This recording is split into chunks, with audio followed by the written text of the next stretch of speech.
Okay, हमने पिछली class में क्या पढ़ा? संज्ञा पढ़ा, यानी क्या? नाउन पढ़ा। तो नाउन खत्म हो गया है, अब स्टार्ट करते हैं प्रोनाउन। ठीक, तो प्रोनाउन जो होता है, प्रोनाउन को हिंदी में क्या बोलते हैं? सर्वनाम बोलते हैं। ठीक, तो पहले यहाँ पे मेंशन कर लेते हैं प्रोनाउन। Pro, PRONOUN। ठीक, प्रोनाउन। तो प्रोनाउन को हिंदी में क्या बोलते हैं? सर्वनाम। हिंदी मीनिंग प्रोनाउन सर्वनाम। सर्वनाम को इंग्लिश में क्या बोलते हैं? प्रोनाउन। ठीक, इस तरह अगर आप पढ़ेंगे तो आपको साथ साथ में मीनिंग्स भी याद रहते रहेंगी, हिंदी इंग्लिश में दोनों याद हो जाएगा आपको। ठीक, गॉट इट? यहाँ तक क्लियर? तो अब जान लेते हैं प्रोनाउन का परिभाषा क्या होता है। ठीक, तो प्रोनाउन का जो परिभाषा होता है, ऐसे शब्द जो संज्ञा के स्थान पर प्रयोग किए जाए उसे सर्वनाम कहते हैं। मतलब ऐसा कोई भी शब्द जो संज्ञा के स्थान पर प्रयोग किया जाता है उसे ही क्या कहते हैं? सर्वनाम कहते हैं। उसे क्या कहते हैं? सर्वनाम ही कहते हैं। ठीक, तो पहले यहाँ पे हम परिभाषा लिख देते हैं ताकि आप लोग स्क्रीनशॉट ले सकें। ओके, तो चलिए लिखते हैं। ऐसे शब्द ऐसे शब्द ऐसे शब्द जो संज्ञा के स्थान पर क्या किए जाते हैं? प्रयोग किए जाते हैं। स्थान पर प्रयोग किए जाते हैं। Got it? मतलब ऐसे शब्द जो संज्ञा के स्थान पर प्रयोग किए जाते हैं उसे ही क्या बोलते हैं? सर्वनाम बोलते हैं। This process is called pronoun. इस प्रक्रिया को ही क्या बोलते हैं? उसे ही सर्वनाम कहते हैं। क्लियर? ओके, ठीक। अब जान लेते हैं प्रोनाउन के प्रकार कितने होते हैं। तो जो प्रोनाउन जो होते हैं कई प्रकार के होते हैं, लेकिन यहाँ पे हम मेनली जो है 7 ही पढ़ेंगे। तो यहाँ पे जो मुख्यतः प्रोनाउन है वो 7 ही प्रकार के हैं। जैसे पर्सनल प्रोनाउन हो गया, इंडेफिनिट प्रोनाउन हो गया, रिफ्लेक्सिव प्रोनाउन हो गया, रिलेटिव प्रोनाउन हो गया, इंट्रोगेटिव प्रोनाउन हो गया, डिमॉन्स्ट्रेटिव प्रोनाउन हो गया, और एक और होता है क्या बोलते हैं हम, डिस्क्रिप्टिव होता है, डिस्क्रिप्टिव प्रोनाउन होता है। ठीक, क्लियर? तो हम एक एक करके जानेंगे, उसका हिंदी मीनिंग भी जानेंगे और उसकी परिभाषा भी जानेंगे। तो जो मेरा पहला होगा वो पर्सनल प्रोनाउन होगा। ओके, तो मेरा पर्सनल प्रोनाउन पहले यहाँ पे मेंशन कर देते हैं। तो पहले यहाँ पे ये लिख देते हैं, प्रोनाउन जो है मुख्यतः यानी सर्वनाम। सर्वनाम सर्वनाम मुख्यतः 7 प्रकार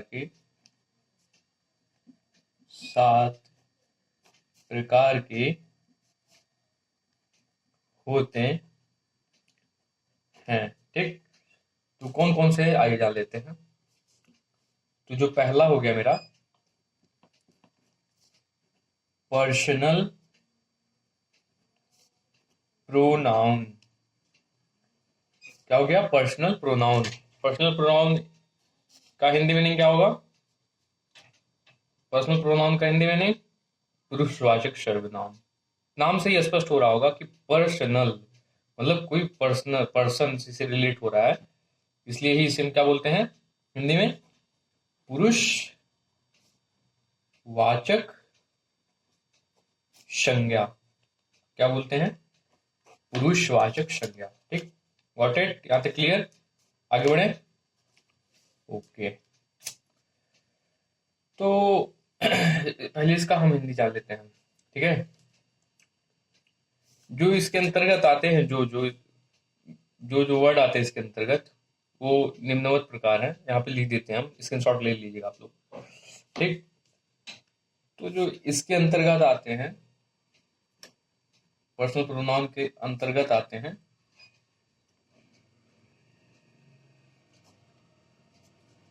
वो कौन कौन से हैं, ब्लैक पेन से मेंशन करते हैं वरना थोड़ा क्लियरली नहीं दिखता है।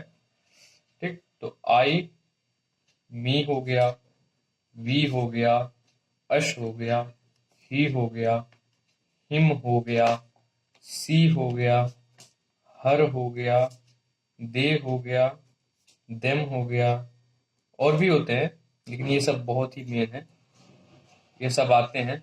इन्हें क्या बोलते हैं हम, ये सब किसके एग्जाम्पल हैं, पर्सनल प्रोनाउन के। ठीक, पर्सनल प्रोनाउन के, किसके हैं, पर्सनल प्रोनाउन के। ठीक है, तो पर्सनल प्रोनाउन जो होता है हिंदी में क्या बोलते हैं उसको, पुरुषवाचक, पुरुषवाचक संज्ञा। ठीक, क्या बोलते हैं पर्सनल प्रोनाउन को, पुरुषवाचक संज्ञा। ठीक है, गॉट इट, यहां तक क्लियर। नेक्स्ट टॉपिक पे बढ़े, तो मेरा जो सेकेंड टॉपिक होगा वो क्या होगा, इंडेफिनिट प्रोनाउन, इंडेफिनिट प्रोनाउन। ठीक, तो इंडेफिनिट प्रोनाउन को हिंदी में क्या बोलते हैं, फटाफट बताइए। इंडेफिनिट प्रोनाउन को हिंदी में क्या बोलते हैं, नाम से स्पष्ट हो रहा होगा, इनडिफिनिट मतलब, डिफिनिट मतलब निश्चय होता है, इनडिफिनिट अगर लग गया तो अनिश्चय हो जाएगा। ठीक, तो इंडेफिनिट जो होता है, इंडेफिनिट प्रोनाउन यानी अनिश्चयवाचक सर्वनाम, क्या हो जाएगा, अनिश्चय। अगर यहाँ पे इन नहीं रहता, डेफिनिट रहता तो निश्चय ही वाचक होगा, लेकिन यहाँ पे इंडेफिनिट जो है ये एक प्रकार का प्रोनाउन ही है, तभी हम लोग यहाँ पे इसको ले रहे हैं।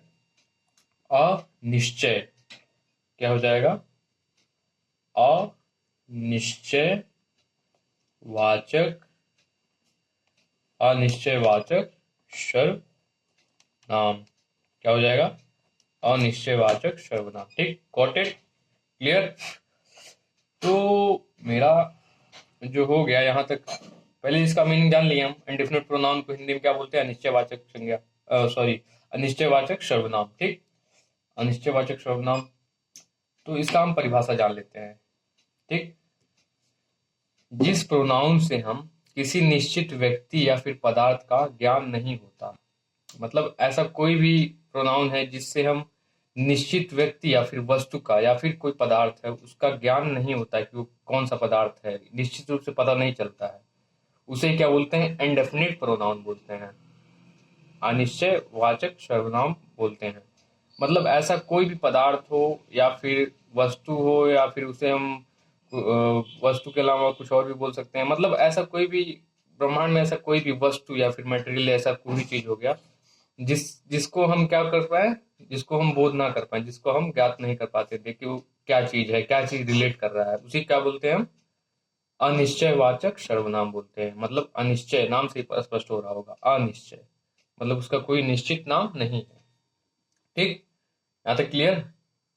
ठीक है, तो इसे ही हम इंडेफिनिट प्रोनाउन बोलते हैं। This process is called indefinite pronoun, Hindi में क्या बोलते हैं, अनिश्चयवाचक सर्वनाम। ठीक, जैसे कौन कौन सा हो गया, जैसे दे हो गया, पहले इसका हम परिभाषा लिख लेते हैं। ठीक, ताकि स्क्रीनशॉट आप लोग ले सकें।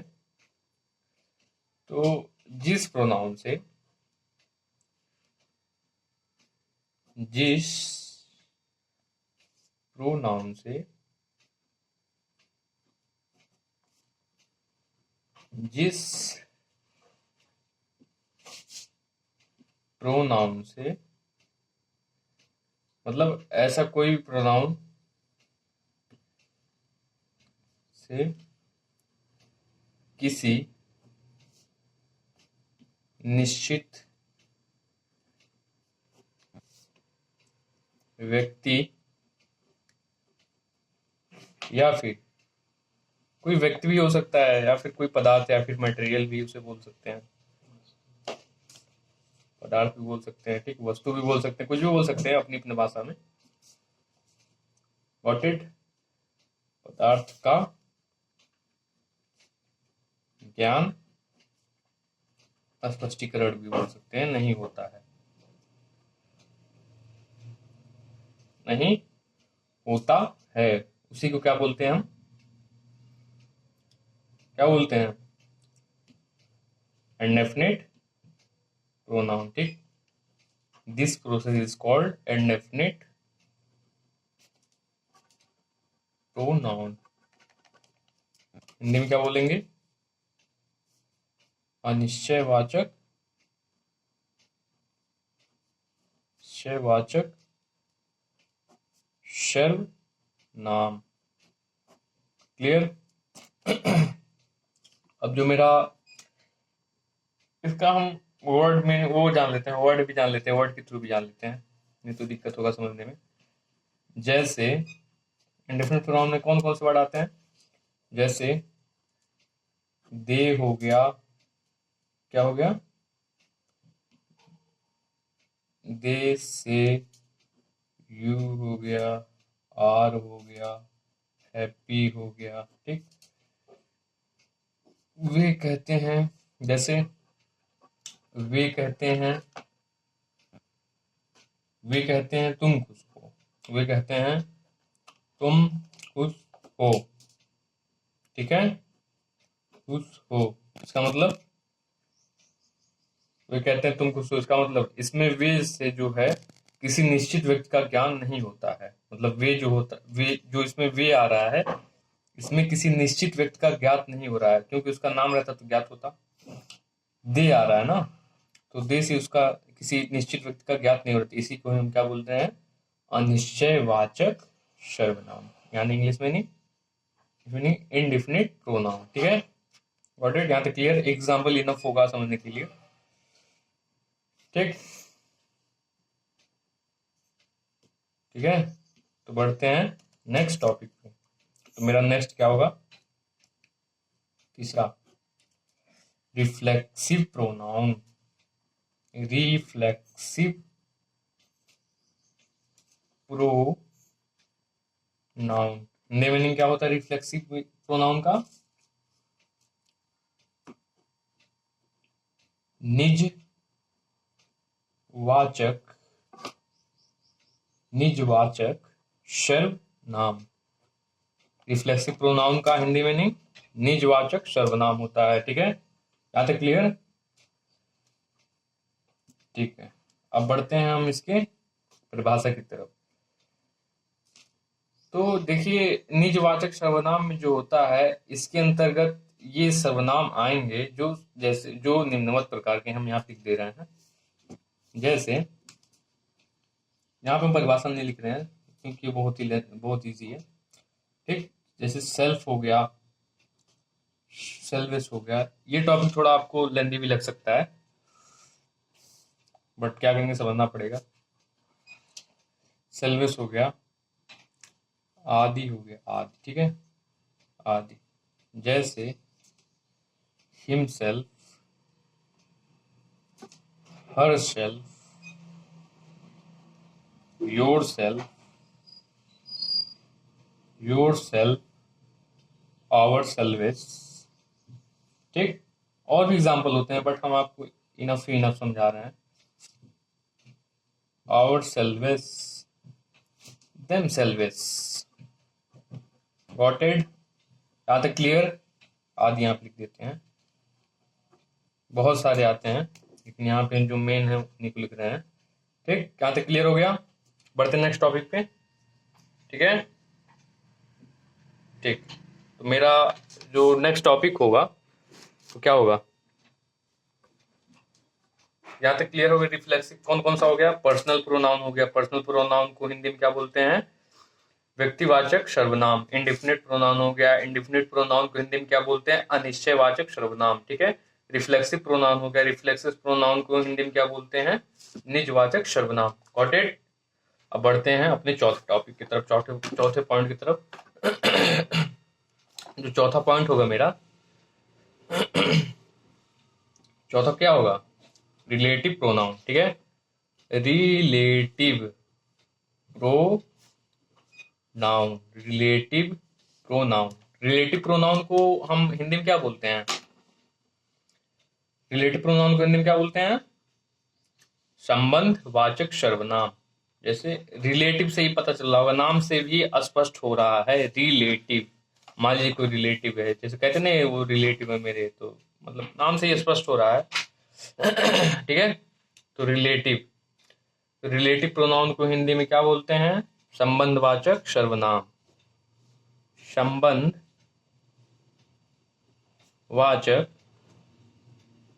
सर्वनाम क्या बोलते हैं? संबंधवाचक सर्वनाम। Got it? यहां तक क्लियर? बढ़े आगे। ठीक है। तो इसमें जो होता है, इसके अंतर्गत जो मेन वर्ड है यहाँ पे मेंशन कर दे रहे हैं ताकि समझने में आपको आसानी हो, नहीं तो आपको लेंदी लग सकता है विदाउट एग्जाम्पल। ठीक है।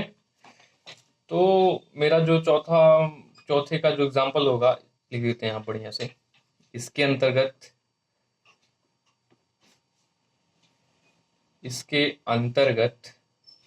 जो मेन वर्ड होते हैं उसको हम यहाँ लिख दे रहे हैं। ठीक है। स्क्रीनशॉट ले लीजिएगा। इसके अंतर्गत क्या क्या आते हैं? जैसे हु हो गया, हु मतलब कौन होता है। हुम हो गया, ठीक। विच हो गया, दैट हो गया, बहुत सारे आते हैं वर्ड, लेकिन यहाँ पे हम जो मेन है उसको लिख दे रहे हैं आदि। इसके अलावा कई भी आते हैं। ठीक, क्लियर? यहाँ तक क्लियर हो गया। इंट्रोगेटिव पे बढ़ते हैं। तो मेरा नेक्स्ट पॉइंट क्या होगा? नेक्स्ट पॉइंट क्या होगा मेरा? क्या होगा नेक्स्ट पॉइंट? जल्दी बताइए फटाफट। चलिए हम ये बता देते हैं। इंट्रोगेटिव होगा। क्या होगा? इंट्रोगेटिव। Interrogative spelling INTERROGATIVE।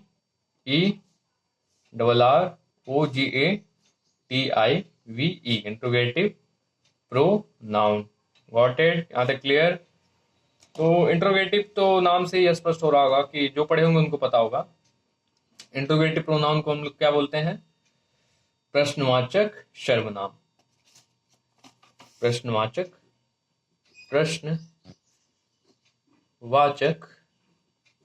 सर्वनाम। प्रश्नवाचक सर्वनाम क्या बोलते हैं? इंट्रोगेटिव प्रोनाउन क्या बोलते हैं? प्रश्नवाचक सर्वनाम। क्लियर? ठीक है। तो यहां तक हम जान लिए। अब इसका जान लेते हैं परिभाषा क्या होता है। इसका जान लेते हैं प्रयोग कहाँ पे होता है। तो इस सर्वनाम का प्रयोग प्रायः उन प्रश्नवाचक वाक्यों को बनाने में किया जाता है, जैसे वाट हो गया, वेन हो गया, वेयर हो गया, विच हो गया, बहुत सारे वर्ड आते हैं, बट यहाँ पे हम सिर्फ मेन वर्ड को ले रहे हैं जो मेन है। ठीक है। तो यहाँ पे मेंशन कर देते हैं, आप स्क्रीनशॉट ले लेना। ठीक। तो मेरा जो होगा सर्वनाम होगा, सर्वनाम जैसे जो इंटरोगेटिव सर्वनाम का प्रयोग होता है, यानी प्रश्नवाचक सर्वनाम का जो प्रयोग होता है, इस सर्वनाम का प्रयोग प्रायः प्रश्नवाचक कहाँ करते हैं?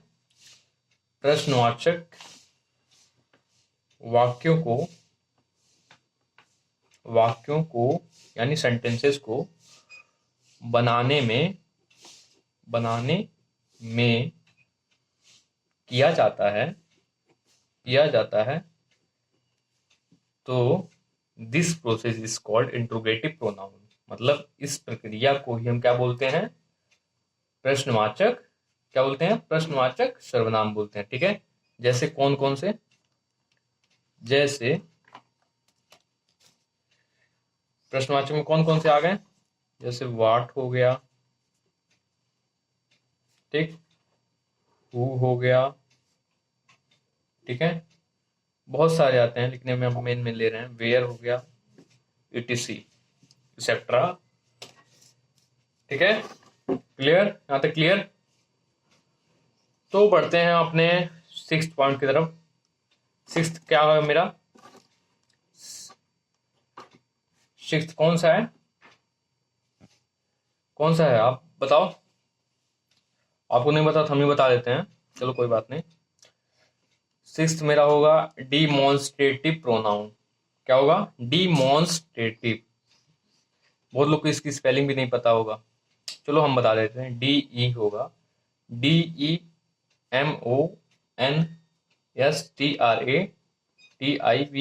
Demonstrative pronoun. ठीक है, क्लियर। डिमॉन्स्ट्रेटिव प्रोनाउन नाम से ही स्पष्ट हो रहा होगा, समझने वाले की सारा काफी है। ठीक है, तो डिमॉन्स्ट्रेटिव प्रोनाउन, डिमॉन्स्ट्रेटिव प्रोनाउन को क्या बोलते हैं, संकेत वाचक, संकेत वाचक सर्वनाम। क्लियर, डिमॉन्स्ट्रेटिव प्रोनाउन को हिंदी में क्या बोलते हैं, संकेत वाचक सर्वनाम। ठीक है, तो इसके अंतर्गत कौन कौन से वर्ड आते हैं इसको जान लेते हैं फटाफट, बिना टाइम वेस्ट किए हुए।